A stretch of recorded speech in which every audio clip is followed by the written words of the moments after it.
Exclusive, White House preparing draft national emergency order, has identified $7 billion for wall.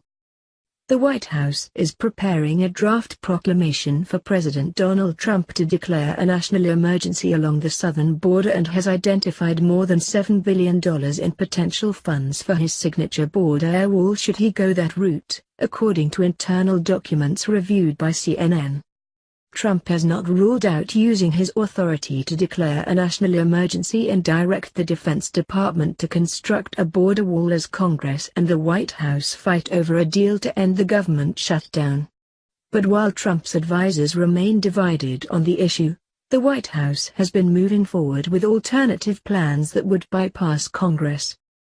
The massive amount of aliens who unlawfully enter the United States each day is a direct threat to the safety and security of our nation and constitutes a national emergency, a draft of a presidential proclamation reads.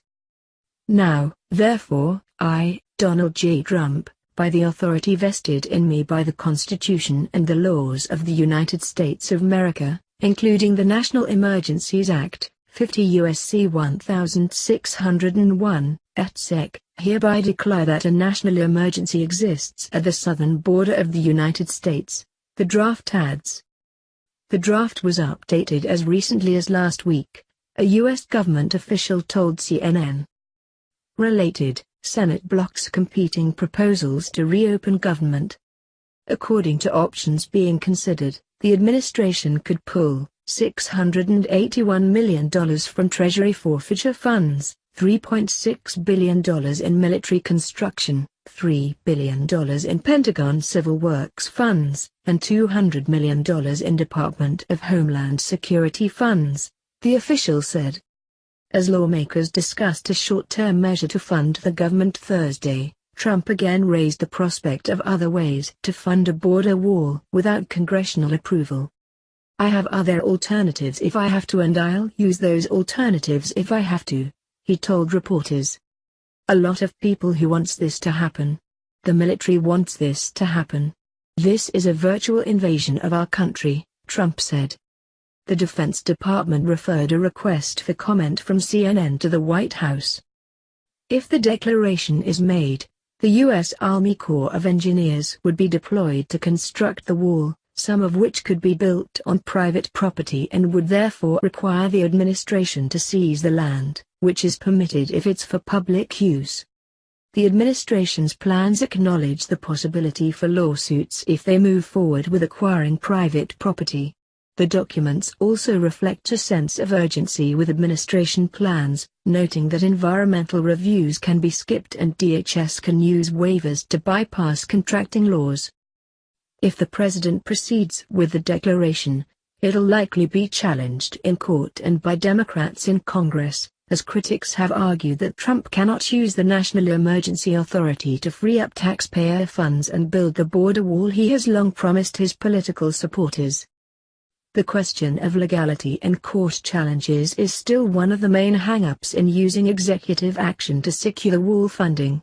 Trump's advisors have cautioned that taking that route would lead to certain legal challenge, meaning the wall construction would still be delayed.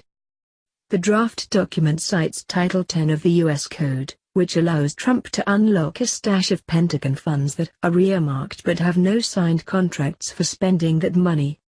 That would give the president authority to pull from military construction funds and civil works projects, like infrastructure repair projects.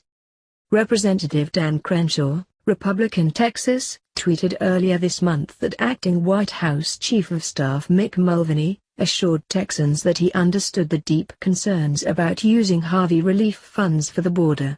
CNN previously reported that the Pentagon was asked to provide a list of those projects in anticipation of a national emergency. The Pentagon has assisted the Department of Homeland Security in the past. For example, the Army Corps of Engineers, a federal agency within DoD that provides public engineering services, has helped evaluate prototypes of the border wall. Options under consideration conceded that acquiring private property would take time. Even if voluntary, the land could take up to a year to be acquired. Land condemnation cases are known to take time because property owners have the right to sue. A national emergency declaration would not speed that process up, a government official says. Customs and Border Protection has said that it would consider eminent domain in the future. It is always CBP's preference to acquire property through a voluntary, negotiated sale. The government will attempt to negotiate an offer to sell using survey data and value estimates gleaned from the surveying process, reads an excerpt in a border wall Q&A on their site. The government will attempt to negotiate an offer to sell before moving forward with exercising eminent domain. However, if the government and landowner are unable to reach a negotiated sale or if the government is unable to obtain clean title, the government will need to file an eminent domain action.